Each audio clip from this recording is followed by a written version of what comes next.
Anggota DPR RI Komisi 4 Rizky Aprilia mengunjungi gudang penyangga pupuk atau GPP milik PT Pusri yang berada di Kelurahan Majapahit, Kecamatan Lubuk Linggau Timur 1, Kota Lubuk Linggau. Dalam kunjungan tersebut, Rizky menilai stok pupuk cukup banyak, baik pupuk urea dan juga Poska. Namun sejumlah petani di Kota Lubuk Linggau dan Kabupaten Musirawas mengeluhkan sulitnya mendapatkan pupuk bersubsidi di pasaran. Akibatnya tanaman padi milik mereka banyak yang terlambat diberi pupuk.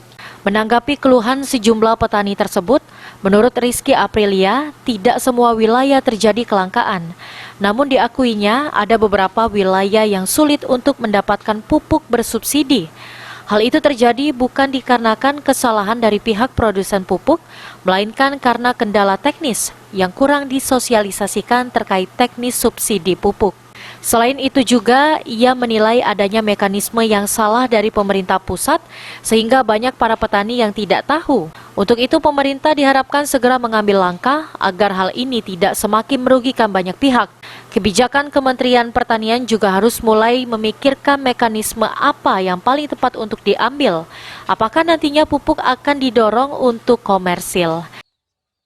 Wilayah Sumatera Selatan, beberapa kali kita datang, kendalanya bukan masalah stok. Saya sudah cek gudang Pusri. Nah, kalau mungkin saya mampir ke gudangnya Petro, nanti ya saya mampir gitu ya. Tapi permasalahannya bukan stok, tapi terkait dengan mekanisme.